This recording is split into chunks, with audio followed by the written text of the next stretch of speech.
Hello, humans, and welcome to the Metal Tribe podcast.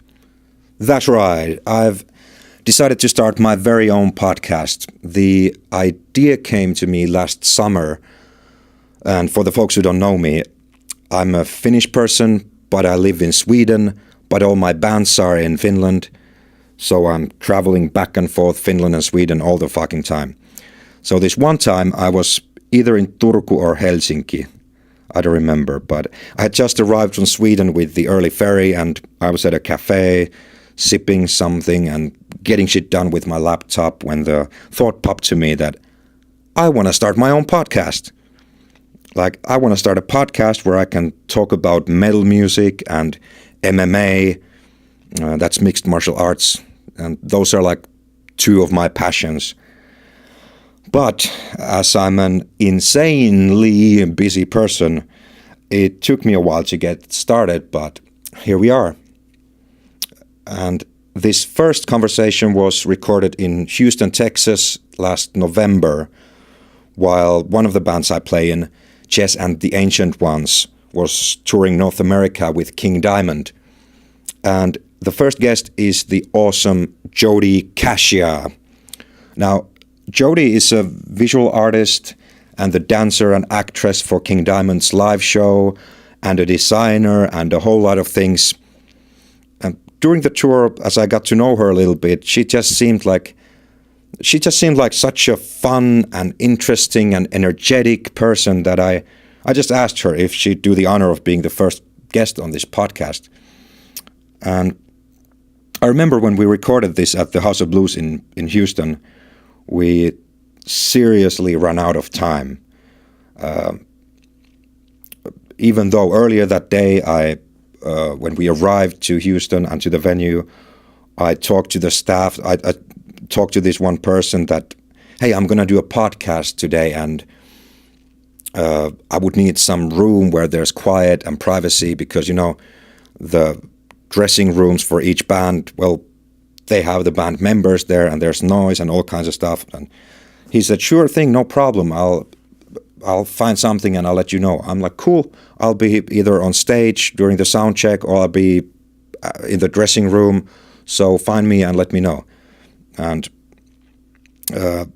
but then eventually that person disappeared somewhere and I tried to talk to others and nobody could arrange anything and nobody knew anything, and there was the show time was already in less than 1 hour. And then Jodi mentioned that, hey, there's always the tour bus or the RV.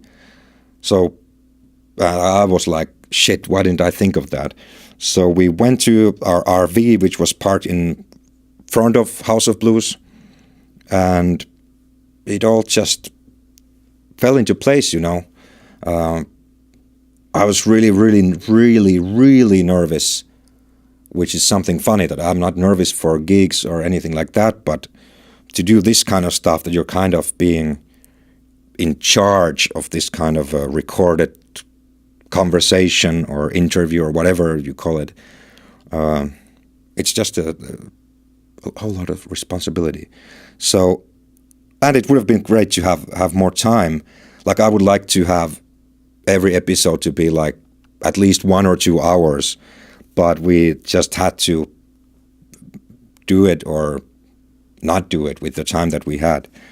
And I remember that I thought that there's still a lot of time, but I checked the clock while we were doing the podcast and I noticed, shit, it's 9 minutes until showtime and I'm out here in the freaking RV.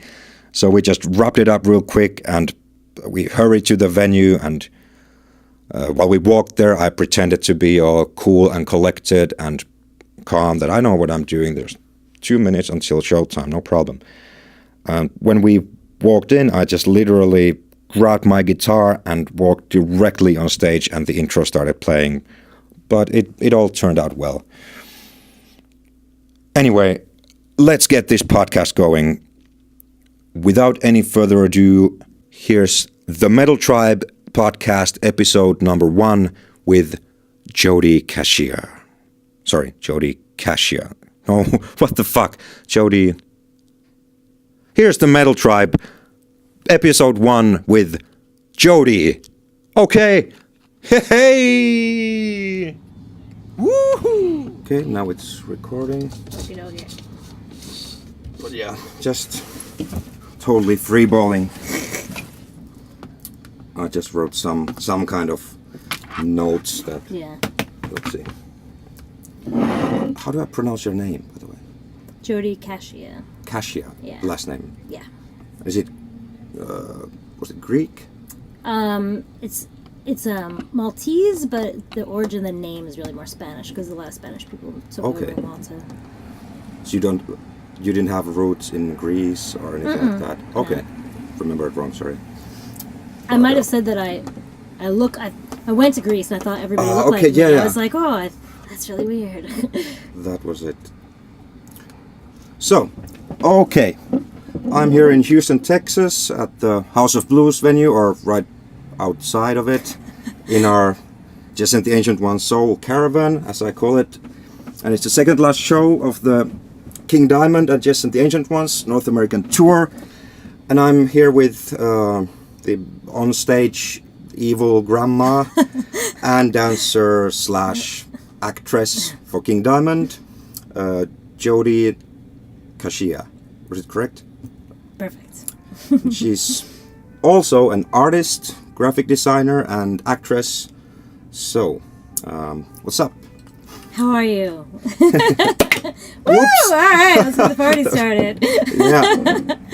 So first of all, it's a huge honor to tour with you guys. It's like a dream come true, and thank you for taking the time to do this little of course podcast chat. And yeah, it's kind of the whole thing started like I thought of a podcast that it would be fun to do, but then I kind of thought that it's sounds a bit scary almost. What's that? Because like I want to learn to sing better with clean vocals, you know, and I feel like with interviews, like radio interviews and stuff, I'm not so comfortable, or I'm not like so ready with words, and so this I thought that it would be fun to do a podcast, like a little challenge. I was just gonna say, a nice little challenge. Yeah, and when I noticed that, like, shit, it sounds scary, the thought, then I'm like, okay, that's good enough reason to.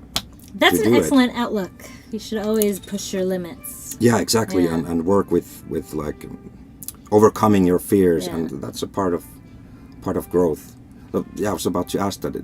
Do you you seem like a very active person? Yeah. You do many kinds of things, like dancing for King Diamond, and you do paintings and all kinds of visual art and acting.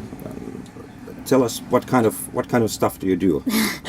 Well, for years my main day job was graphic design, and that kept me busy for a long time, mainly because I worked somewhere that would also allow me to tour and come back and still have a job, so that was a big bonus.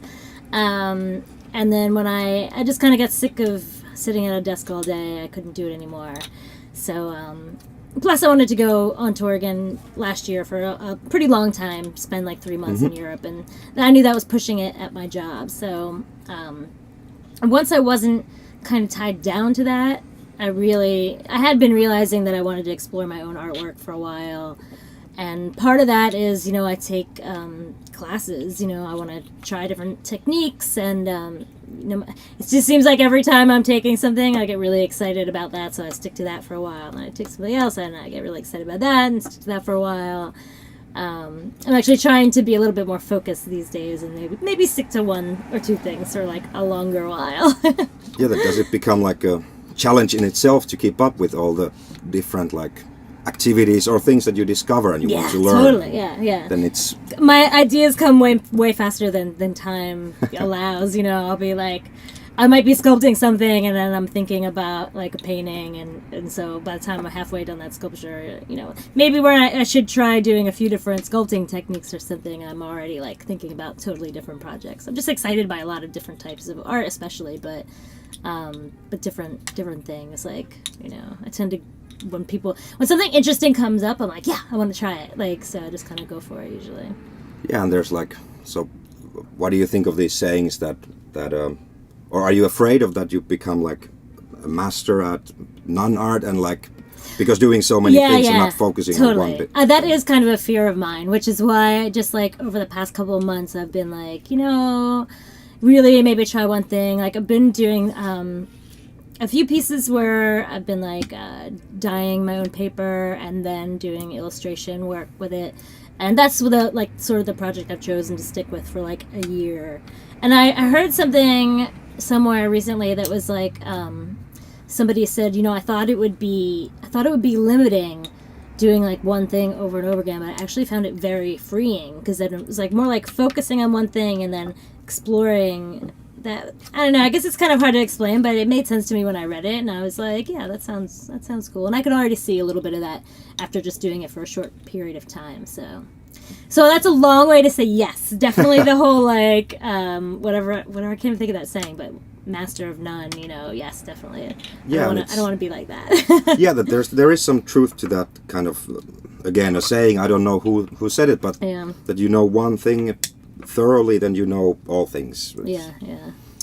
But and when we had a couple of nights ago a party in Vegas, you told me it's a great night, by the way. I'm like, what did I say? It was a good party. You said that you told me how you got involved with King Diamond and becoming a dancer, or actress for King's show. So tell us, please, how did you get involved with? No, it was pretty random considering. I think the most bizarre thing about this story is, and that people don't want to hear, is that I wasn't a King Diamond fan before it started. It wasn't like a lot of people think, if I'm the biggest fan, I'll get the job. Where I was like randomly kind of answered an ad on the internet. I was promoting a band in Philly who was gonna open the show when King Diamond played, and so I was. To date myself, this was back in like AOL message board days, and like the internet was kind of a new thing. Dial-up was still where it was at, and ICQ, or what was it? Those instant message. Yeah. I couldn't even understand that. The first thing on the internet, I couldn't understand ICQ. But yeah, so there was an ad looking for an actress. It was a very simple ad. It said actress needed. Short description, and it was about a week old, and I was like, well, I'm sure it's already been filled out. Somebody already got the job by now. It's been a week. And but I said, what the hell, I'll answer it that way. When the show happens, I've already spoken to somebody who has a little bit of a connection, just to be a little bit more like better than, hey, great set. So but I heard back like right away, and at the time, I only had like 2 part-time jobs, and it was pretty easy for me to just take off, and it just seemed like too cool of an opportunity, to pass up. I was like, what? Go on tour? Sure, what the hell? Yeah, exactly. You have you get a cool chance and just go for it if you want. Yeah. It was definitely one of those moments that if I had snoozed, I definitely would have lost out. Yeah, and so I remember I saw King Diamond for the first time in 2001 in Helsinki, Finland, in Tavastia Club. And you were already then a part of the crew. And what has changed since then, if you think? Well, it's kind of crazy because it didn't feel like a lot, and it's almost just recently really sinking in how much has changed over the years. King was sick, and then there was a long hiatus where we didn't tour at all, and when he came back, like from 2006 to 2012, he came back with a bang. He was determined. He was like, let's do this and do it big. And it's only, like I said, it's only now, like, I guess, seeing all the photos and just really realizing what the production is now. It's awesome. Like, it's just really, somebody had written in a review, like, it's the most you're gonna see in a club setting. It's the biggest show you're gonna see in a club setting. And I was like, wow, that's totally true. And so even I'm kind of impressed after seeing how everybody else is impressed. I'm like, they're really right, and that's really cool. Yeah, it kind of, I agree. Like, I haven't seen the whole set from start to finish yet. Yeah. I'm planning to spend tomorrow, probably a good chance if it's King's hometown, Dallas, I think. Yeah. I think so. But yeah, I'm gonna check out the whole set from start to finish. But it looks like, if I compare it looks kind of bigger, everything. Yeah, yeah, it definitely feels bigger. I mean, we've always, the whole production, the show has always been very important to King, but now it's I feel like it really shows. Yeah. And what kind of stuff you're doing now on the set? You have like on song T, the grandma, and cremation. You're on stage there also. Yeah. And I've written it down. Welcome home. Yeah. Grandma. Welcome home is always, that's a standard. Yeah, that's a must. Puppet Master comes in there for a song. Come to the Sabbath. Yeah. And I'm like, what's the other one?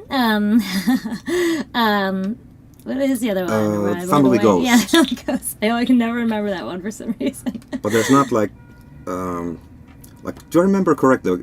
In 2001, I just remember, did you have the wolf mask on then? That was it was a House of God tour. Yeah. And yeah, there was a wolf hanging out Wolf in that thing. one. Yeah. And I'm not sure, but Voodoo? Yeah, Voodoo has come throughout the years, been on or off the set, depending. Yeah. A lot of different stuff. Just fun.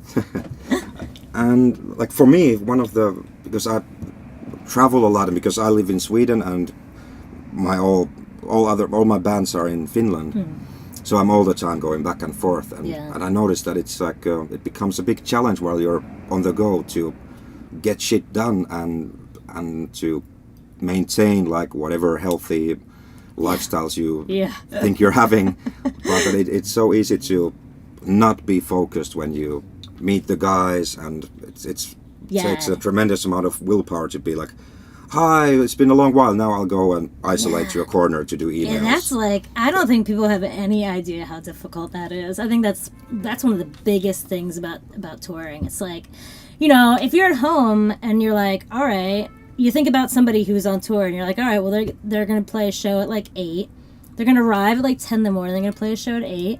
You got to have like a ton of downtime, and you do, but somehow you don't. Like somehow, lunch takes an hour. That like just like all this weird stuff just takes so much time. And you're right. Like being focused is like, that's not easy. Yeah, like I have I try to like follow my calendar and write stuff down, and it looks kind of on paper that there's a lot of time to like between sound check and the gig, but it just disappears somewhere somehow. And there's always something going on. Plus, I think that's, how many people, like, between us is at least 30 people. So, like, if it's not like you're sitting at home and you're like, oh, I have 2 hours. Okay, but let's just say you're going to run into 29 other people during those 2 hours. And then maybe that's where the time is. Just like with this podcast, I was hoping that we have, like, way more than an hour. We're doing this between Jess and the agent was sound check and the gig, and there was a problem to find the place, or I didn't have the brains. But Jodi mentioned that what about the bus and the RV? They're empty, so here we are. But and we have some time. But good example how, and also with the sound check, everything's like on paper it looks like we'll be done this and this, but it just simply goes on for some stuff and also because this podcast, one of the themes, or I've thought that it'll be kind of focusing on metal music and on MMA, mixed martial arts, and also then like exercise and nutrition. Cool. And what about? Do you know about MMA? Have you been following, or do you know what it is? No, not really. Yeah. What about martial arts in general, or not a big fan? Can't say I'm very educated. Okay, I'll spare you from a rant about that. But what about like exercise? Yeah, I mean, I'm pretty into nutrition and exercise. That's kind of a. And you're a vegan? Yeah. Do you want to tell a little bit like the reasons? I'm just curious. Well, for me, it's all about factory farming and not wanting to be a part of that. I mean, I've always loved animals, and but I was raised eating meat and everything. But then I got on I donated some money one year, and that consequently got me on some mailing lists, and so I was getting all this mail from a couple of organizations, and one of which is Farm Sanctuary here in the States that I love because they're not like beat you up until you stop eating meat kind of place. They're just like, this is what's happening. This is why we think being vegan is awesome. And I was getting all that stuff for a year, and then I was just like, I couldn't be a part of it. I was like disgusted. I was like, if I'm looking at how an animal is being treated and I'm buying that product, I might as well be doing it with my own hands. And I was like, there's no way I could do that. So I would love to see, I mean, the other great thing about that organization, Farm Sanctuary, is they work a lot to improve government regulations, because that's what it's really about. It's all about the treatment. We are all humans, and I'm not, I know we're at the top of the food chain, and I'm down with that, but you're not like criticizing no others, I mean, we're like I said, I was raised eating meat. Yeah. I also know that like the farming industry hides very well like what is going on, and to the point that like this is what you can say fucked up on here. I can curse on here. Totally fucked up. What I think is fucked up is that our government has like, it's illegal to go into a farm to see what's going on. Really? Yeah, like how fucking backwards is that? Like, this is where your food is coming from. Like, I don't care if you don't care about animals. You should be concerned about what is happening with the stuff that you're putting in your body. Is there discussion about that? Or it's like an actual law. Like, you're not, I forget, it's like a gag law. And, the farming industry makes a lot of money. It has a lot to do with how, where government money is put in. Some state in particular, or everywhere? Or? The laws do vary by state. I'm not sure about that particular law. There have been some strides made, like some states have banned like gestation crates is where pigs are kept. Orion. Yeah. And some states have banned certain crates like for chickens and stuff. So there are some improvements being made. There's just a long way to go. That sounds totally crazy. Yeah, it doesn't make sense to me at all. I think it was here in the States then that when we first arrived. It was in Atlanta, like some sort of a huge sign on the road which had like in a funny way there was like happy cows were climbing and painting like beef or something, like really. For me, it looked like kind of grotesque. That like, come on, like it's not exactly like Chick-fil-A. Was it eat more chicken? Is that what they were saying? Yeah, it was. I actually think from a marketing standpoint, I think that campaign is awesome. But I don't want people eating more chicken. But yeah, it looked really like bizarre. Whoa, what is this like real? But and I love it here. There's so many cool things, and the people are so friendly and warm, and like hospitable everywhere. It's because us Finns are a little bit like isolated and reserved, so here but I also see like a lot of religious people, and that people take that stuff seriously here also. Have you bumped into that, or how do you deal with that? I guess you must encounter some of that if you play with, or if you're. You'd think it'd be more like opposition because of religious reasons. I'm really surprised there hasn't been more. Like, when I first started touring, I remember them being like, people saying stories about people coming and picketing and stuff. And I think only once on that first tour back in 98, people came and picketed, and that was in Palo Alto, California. And I was kind of excited. So I was like, I just thought that was so weird. I was just like, come on, people. Like, I don't know. Yeah, it's. And, I don't know if for King Diamond, he's pretty well known in the States, I guess. In the metal community. Yeah. I feel like it's funny. He's like gigantic in the metal community, and then you step right outside and people are like, who? Yeah. A little bit silly question maybe, but as an American, you've gone like this year. You played in Finland. Have you played in Sweden? Like, you've played Sweden Rock last year, or I think we something played like that? Sweden this year too. I think. Yeah, so we've played Sweden a bunch of times. What is like your first thought or reaction about Scandinavia or the Nordic countries? Like, Finland is not a part of Scandinavia, but anyway. I don't know that I had any sort of like I was just excited the first time to go. Like, when we go to Europe, kind of. Copenhagen's sort of our home base, so I was just excited to go there, and The first thing I experienced I thought was really funny is like here you can't drink outside anywhere. It's you know, it's totally illegal everywhere. And you cannot even have an open container, closed container either somewhere. There's so many stupid rules. So I was really excited that I could walk down the street with a beer. That was that was the most exciting thing. But in general,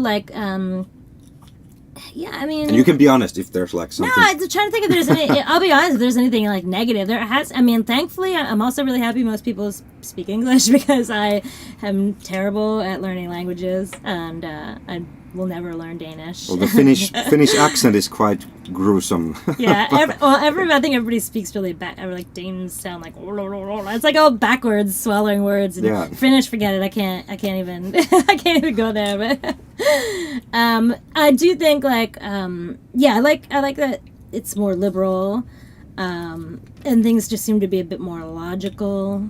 I'm also all for universal health care, and that's a big thing. That's a huge thing that pisses me off about the U.S. So and education, maybe is yes, being able to go back to school and get an education. These are things that cost so much money in the States that people can't do, like a lot of people can't do, and it's really, really aggravating because it just seems so counterproductive for the population. For me, I'm just thinking that how do people do it in the States, that if you get sick you have to pay, and how do you I guess you're fucked. Yeah, you're pretty much fucked. I mean, I think that Obamacare, it's definitely a step in the right direction.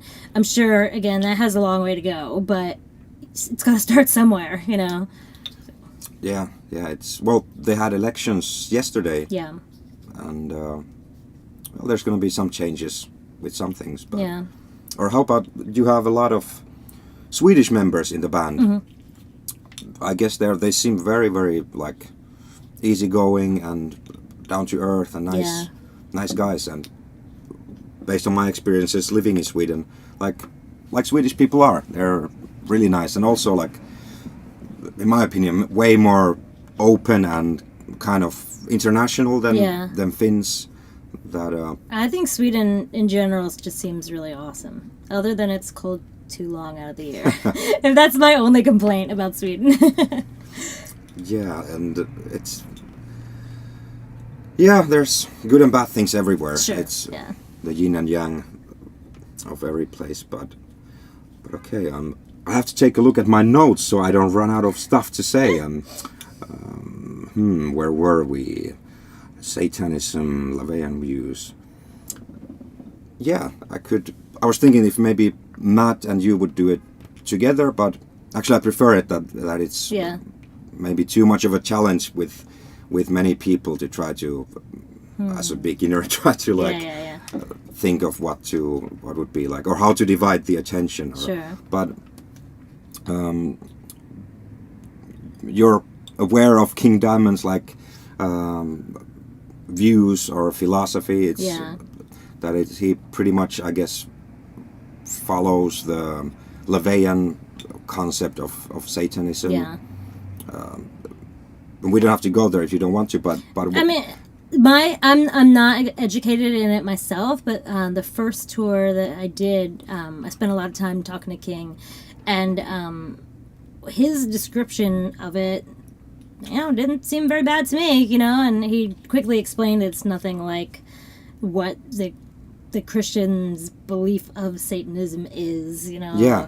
And I mean, I would totally butcher trying to remember exactly what he told me, but it really didn't seem, like crazy or anything. So, it's there's kind of the practical everyday philosophy about not letting people run over you and not get abused, and how to deal with difficult people or people who try to there are people who if you let people run over you, they will. It's even people close to you. Yeah. It's somehow some kind of a, I don't know, natural reactions in living in a society like this, or I don't know.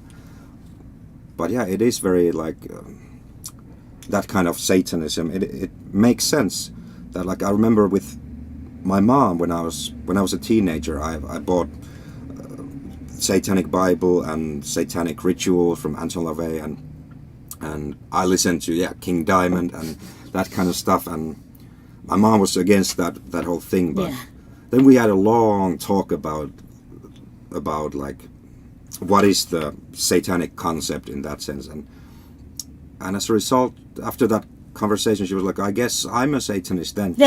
She said, and cheers to her, by the way. She's like totally supporting all the just the fact that she was stuff. willing to listen, because I'm sure when you're like, oh my god, my kid is a Satanist, like, puts you into panic mode. If you're willing to even just sit down and hear like logic and be open to it, that's pretty brilliant. I'm super grateful for that. Like, it's a good thing to have people who support you. It means a lot. It means a lot. But I'm again thinking of what to do. This is the. But do you know? You seem very like educated with nutrition, like you said that you're interested in that. Do you know anything, or have you tried, like, or are you gluten free? I haven't, because gluten doesn't really bother me. There's probably a point where I'll get curious enough to cut it out just to see what happens, because I did do some reading that was saying, how most people are intolerant to a certain degree just because what we're eating has been so over-processed that it's not anywhere near its natural form. So it makes sense that our bodies wouldn't really want it. And and what, like, the grains and wheat, how it was like 60 years ago or something, it's not the same. Nothing like it anymore. Yeah.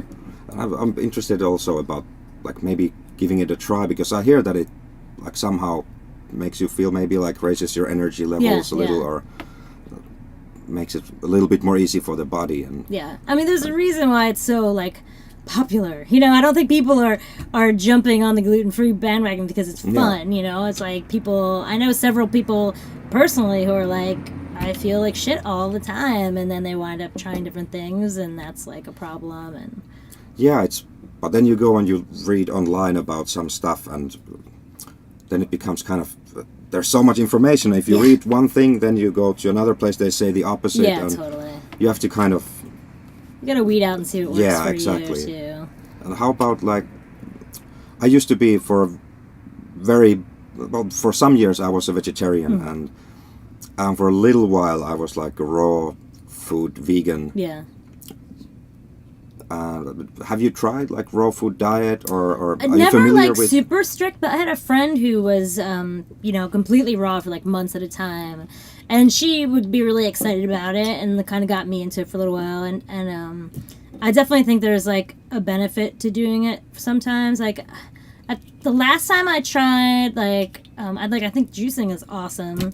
But I've never been good at, like, not chewing food. So, like, I would try it and then not be able to stick to it for too long. But, I mean, again, like, if we're just going back to basics, like, if when you first walked the earth, you would eat raw vegetables. So why? Of course, that's got to be good for you on a certain level.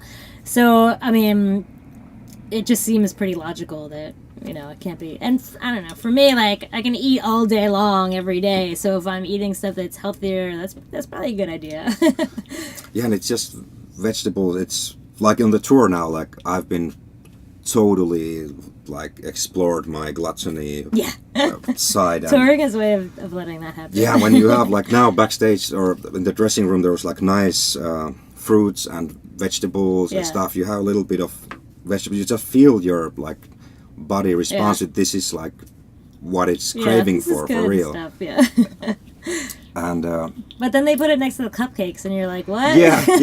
There's I'm kind of happy that I'm not living here, because there's so much good food, but there is, like, a huge amount of fat and sugar everywhere. Everywhere. Feels kind of I gain weight every tour because plus, well, I think also because when I'm at home, I cook a lot, and I make sure that I eat a lot of, vegetable proteins, where, here it's like rice and vegetables at a club, because, where they don't throw in any protein. And I think I wind up eating more because I'm craving something, so I eat a lot of bread and crap like that. So I've become aware of it in the past couple of years and tried to avoid it, but it's tough, Yeah, and me myself, I was a vegetarian for many years, but due to some things, like 1 year ago, I began eating meat again, and now on the tour, I've been just whenever I travel, I just want to explore all the kitchen and all the foods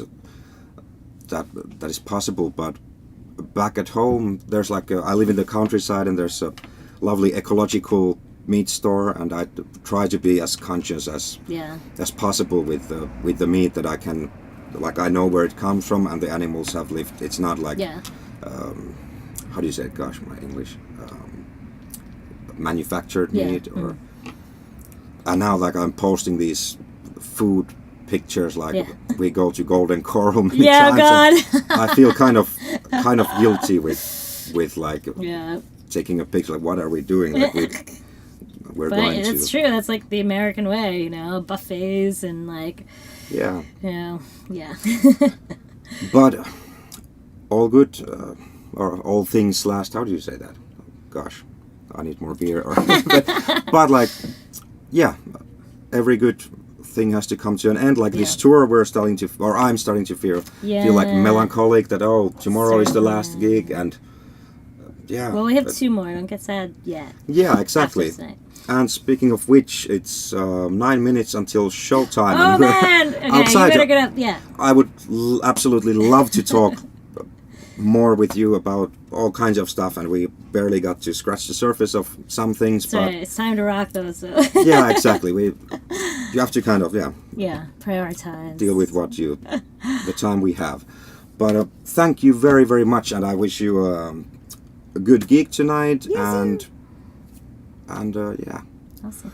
We'll see how it goes tonight. All right. Okay. All right. Thanks a lot. Thank you, sir. Great. That's a wrap. Awesome. Now it's running to the stage.